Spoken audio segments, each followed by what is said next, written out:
Jai Hind, myself Ravindra Kumar from Electrical Engineering Department, AP in Electrical Engineering Department. Today I am presenting on the topic torque slip characteristics of three-phase induction motor in the subject fundamentals of electrical engineering. This topic is under 4th unit of electrical machines. So in this topic we will take torque slip characteristics of an induction motor, of a three-phase induction motor, and we will discuss various regions in this characteristic plus one more small topic that will be covered in this. So if we see it, these are the contents. We will have torque equation of the three-phase induction machine, then we have torque slip characteristics, different regions which are there in the torque slip characteristic.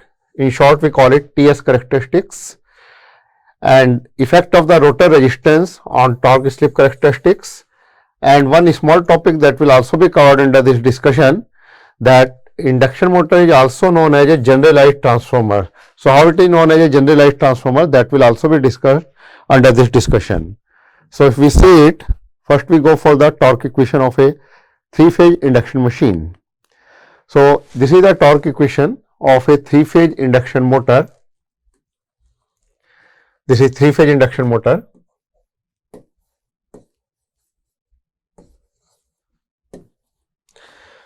This torque is given by K into S into R2 E2 naught square upon R2 square plus SX2 square, where T represents this tau, that represents torque of a three-phase induction motor. K, it is a constant which is given by 3 upon omega S, where omega S is the synchronous speed in radian per second. This is the speed of rotating magnetic field or rotating magnetic flux in the motor, which rotates in the air gap at synchronous speed. S is the slip, R2 is the rotor winding resistance per phase, X2 is the rotor winding leakage reactance per phase at standstill. Standstill means when the motor is stationary, there is no rotation in the motor, that we call standstill condition. And similarly E2 naught, this is the standstill EMF in the rotor per phase. So these are the various quantities or various symbols which are there in this torque equation. So from this we can see this torque is dependent upon slip and resistance, leakage reactance and the induced EMF in the rotor. So if we see it further in detail, these are the characteristics. If we plot this torque slip characteristic, they are coming like this. On the horizontal axis we are taking slip, this is slip S, this is the symbol for slip, and at vertical axis we are taking torque, which is represented by tau. So this characteristic is shown in this diagram. At this point slip is 0, and at this point speed of the motor, that NR, we write rotor speed, which is also the motor speed, that will be equal to NS. Reason being slip, that is given by NS minus NR upon NS, where NS is the synchronous speed, which is the speed of rotating magnetic field in air gap, and NR is the rotor speed in the motor, or that we can say also the motor speed. NS is given by the relation NS equal to 120 F upon P, where F is the frequency of supply frequency we can say, and P is the number of poles. F is supply frequency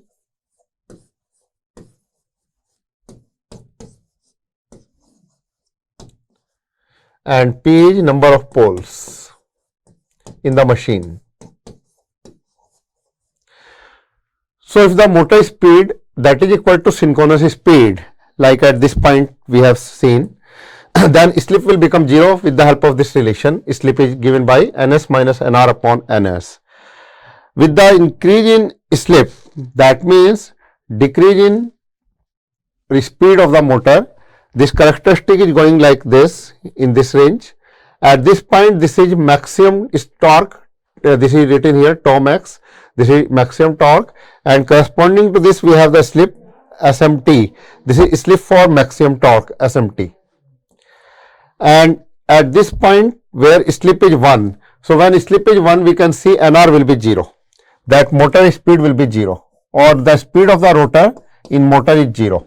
So that's why slip will become 1, again as per this relation of slip, which is NS minus NR upon NS. So corresponding to this point, this is shown in this diagram, this is representing starting torque, tau st, that is starting torque.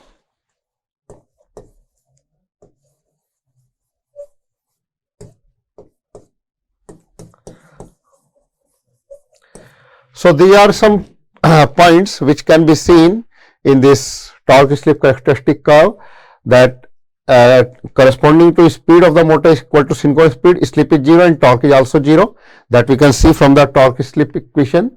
This is the torque equation for induction motor. If when slip becomes 0, torque will also become 0. So similarly at other points, slip for maximum torque, the torque is maximum corresponding to this slip, and slip is equal to 1, that means motor speed is 0. So that means motor is starting from 0 speed, so the torque corresponding to this is starting torque.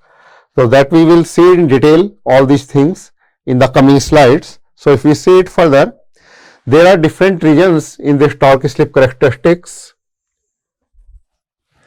One, we have low slip region where slip is having a small value. So in this case, when the speed is very near to synchronous speed, the slip is very low, and Sx2 square, that is negligible due to very small slip in comparison to R2 square, and that way torque can be approximated by this relation Ks E2 naught square upon R2.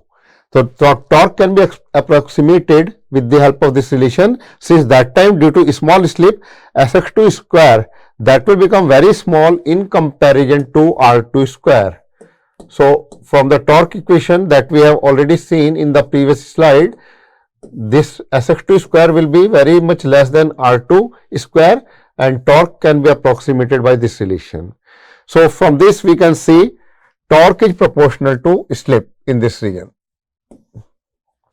Since other parameters, they are constant, that means K, E2 naught and R2, they are constant for the given motor.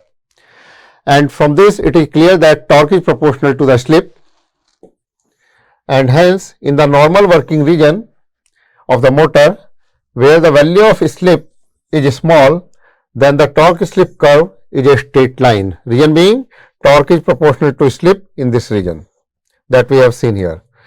And it can also be elaborated, or it can also be said that with light load, speed of the motor will be high and slip will become small that time, and torque will be directly proportional to the slip in this region. So that means if we see it in the torque slip characteristic curve here, this is this region, here torque is proportional to slip. That's why in this region, this is the linear characteristic, almost linear one, and this is for light load P on the motor.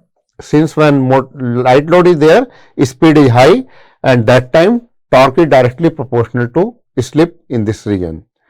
So this is light load region, or we can say low slip region where torque is proportional to slip.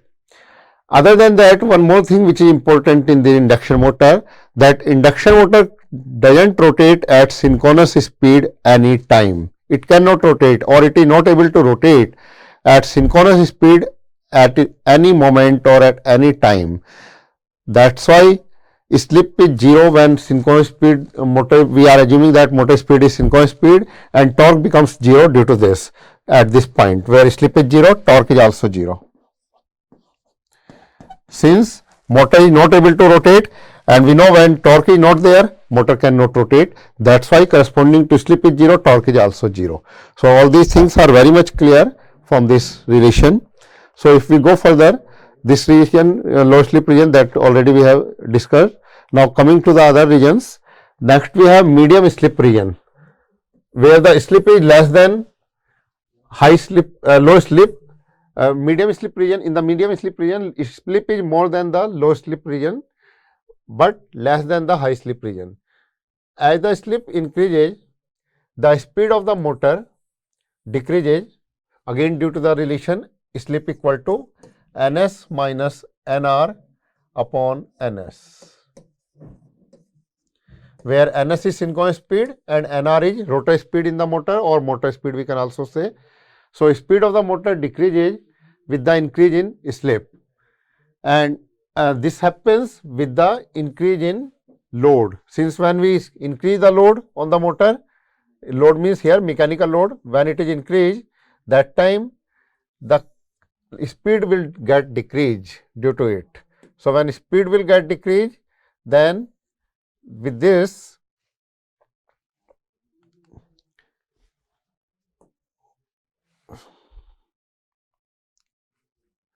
with the increase in load, slip will get decreased. Speed of the motor decreases and slip increases. Since when load increases, speed of the motor, this nr, that will get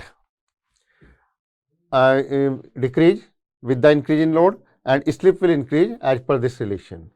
So, if we see it,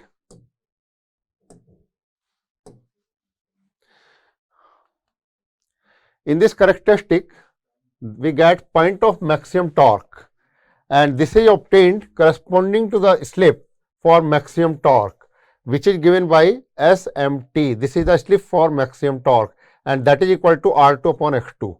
SMT is slip for maximum torque.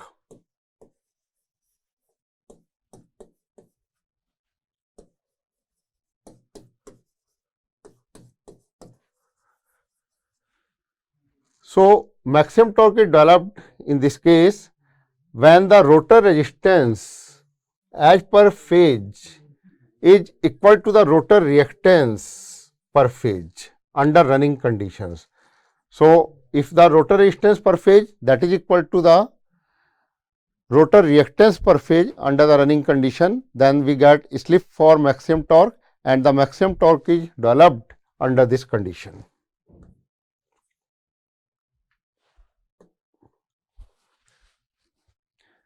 Now, by putting the value of Sx2 equal to R2 from this relation, slip for maximum torque, we have R2 upon X2.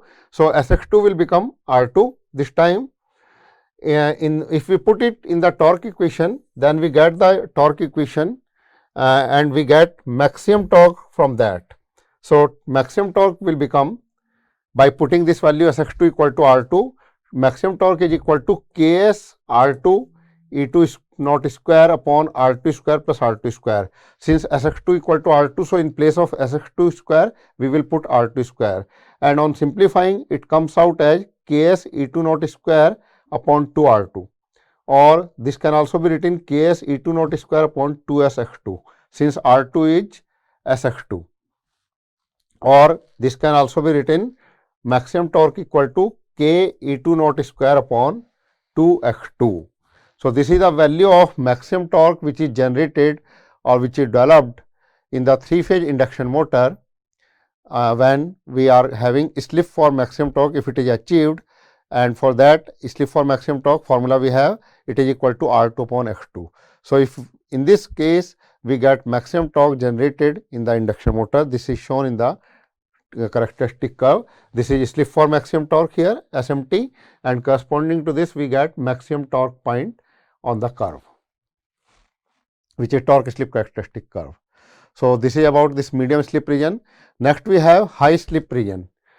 Now, in this region what we have, if we go beyond the maximum point, maximum torque point in the characteristic curve, then the value of torque starts decreasing.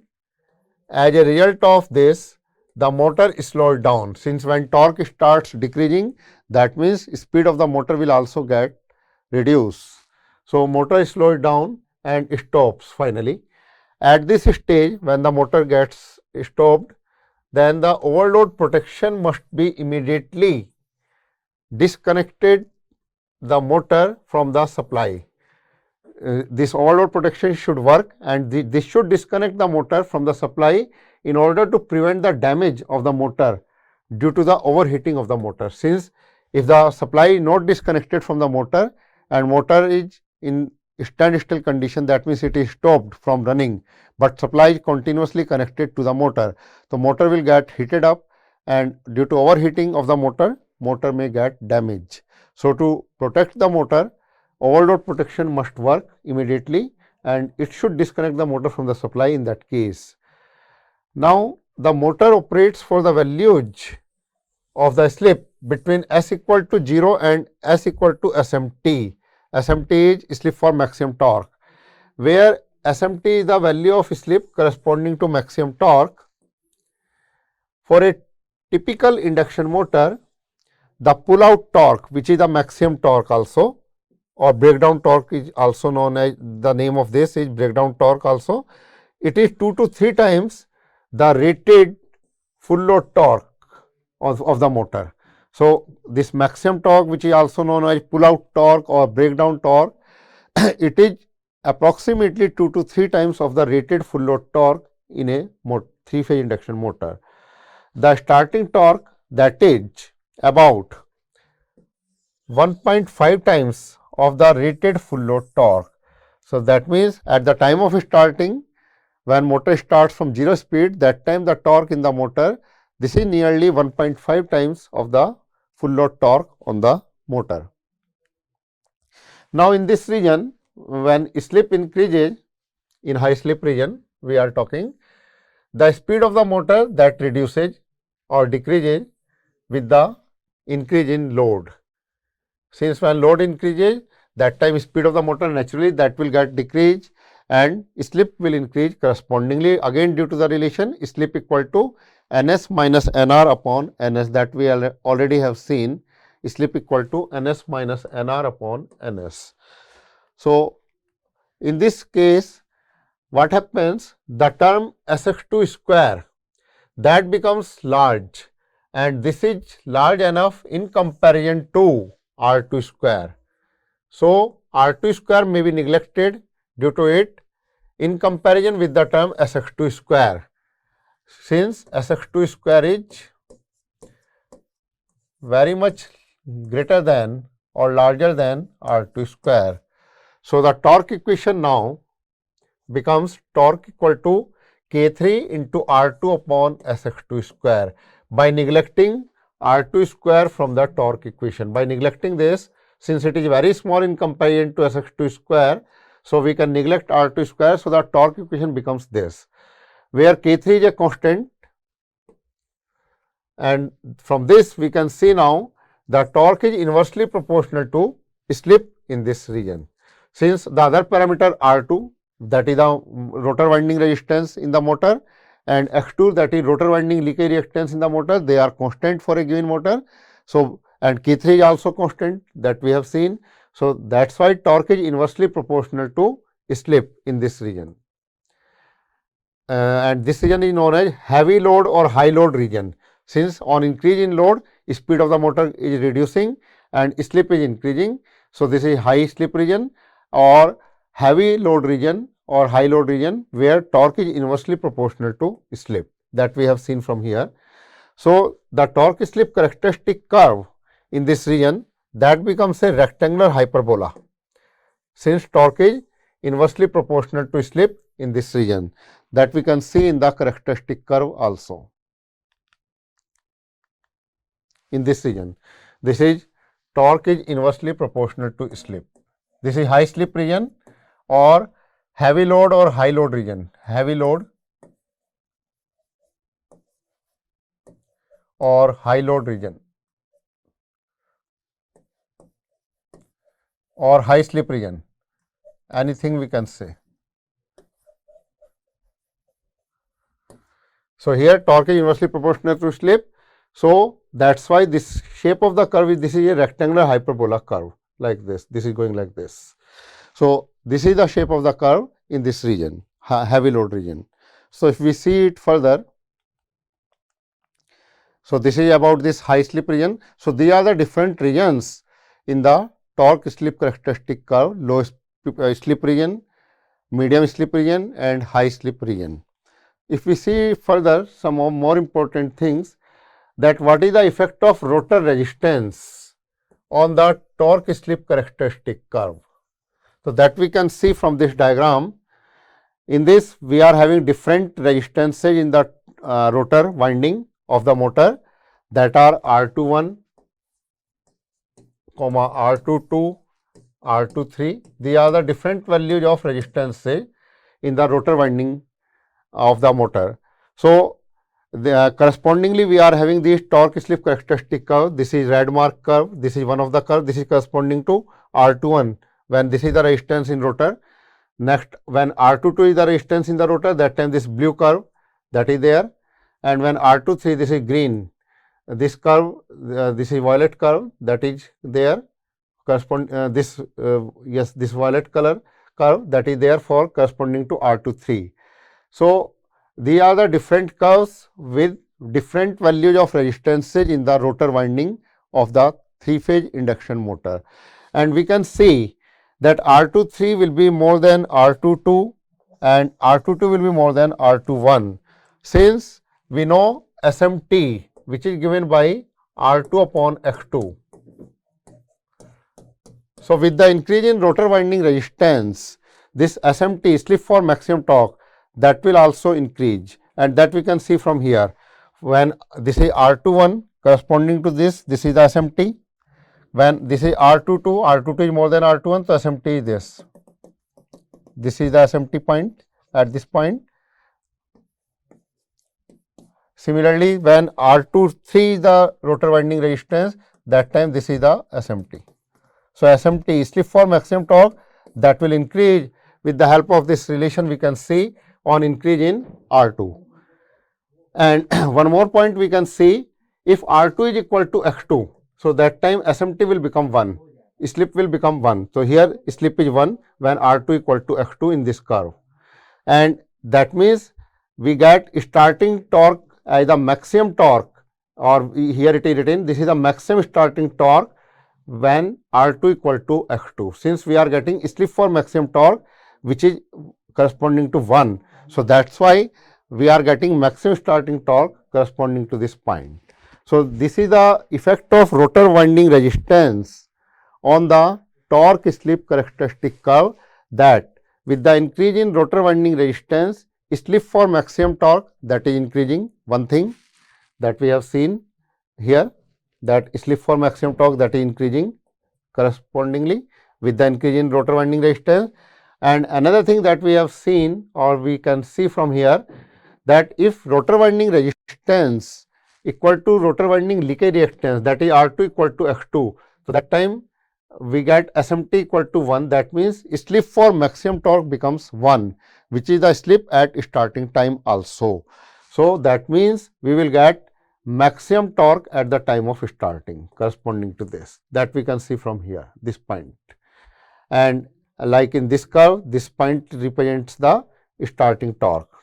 Similarly, this point in this curve, that represents starting torque, and similarly this point here in this curve, that represents starting torque, since corresponding to these points slip is 1, and in this curve this slip equal to 1, that is giving maximum torque at starting, since R2 equal to X2 in this curve. That means, this is special type of condition when R2 becomes X2, rotor winding resistance and rotor winding leakage reactance, they become equal, and that is why we get maximum torque at the time of starting, since slip becomes 1 for maximum torque in this case when R2 equal to X2.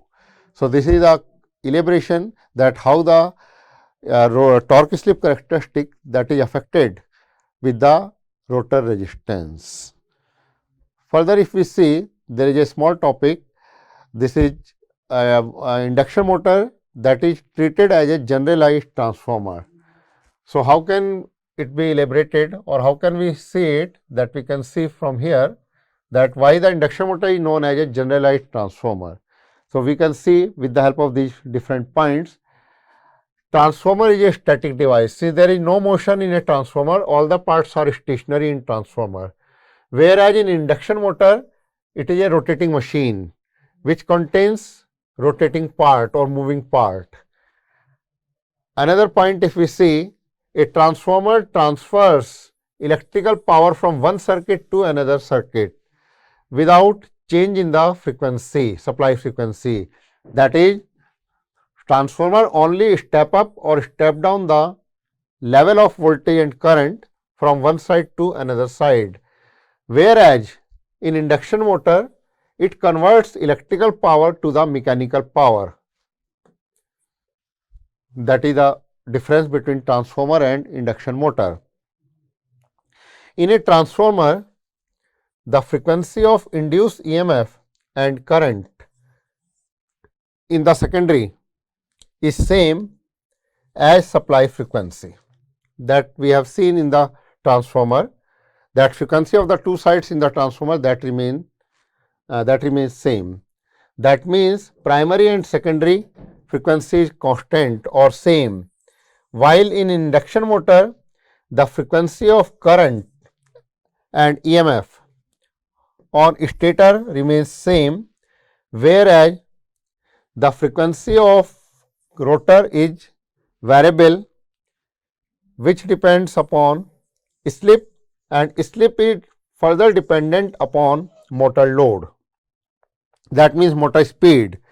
The frequency of the induced EMF on the rotor is equal to the slip times the stator frequency. So, if we write it in the mathematical form, the frequency on the rotor, that can be written F2 or Fr, this is equal to SF1, where S is the slip and F1 is the supply frequency. So, that way the frequency of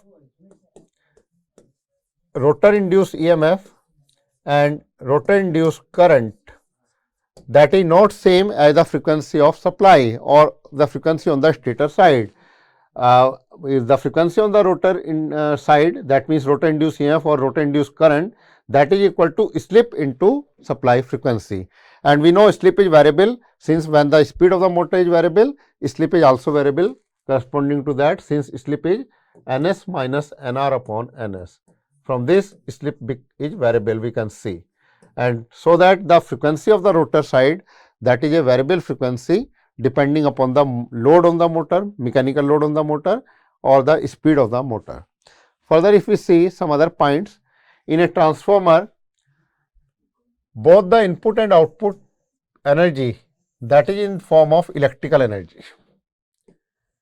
Whereas in induction motor, the supply energy to the stator is electrical, and the stator energy, which is electrical energy, that is converted to the mechanical form of energy in the rotor in an induction motor.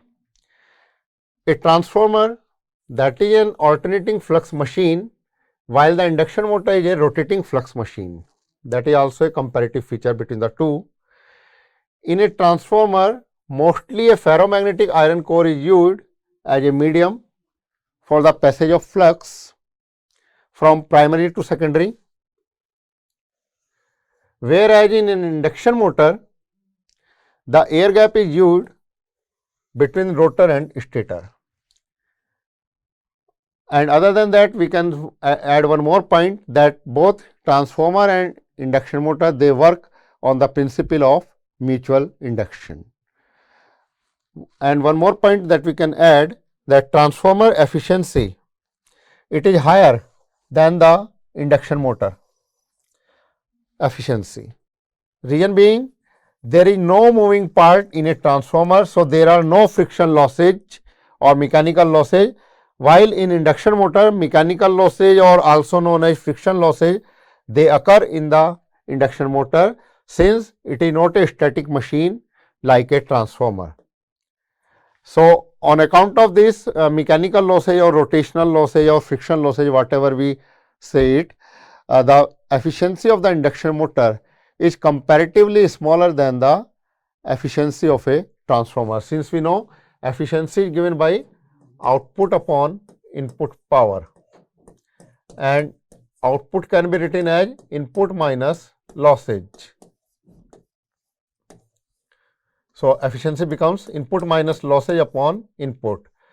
Now, in case of transformer, we have copper loss and core loss, while in induction motor, we have copper loss, core loss plus friction loss, or also known as rotational loss or mechanical loss.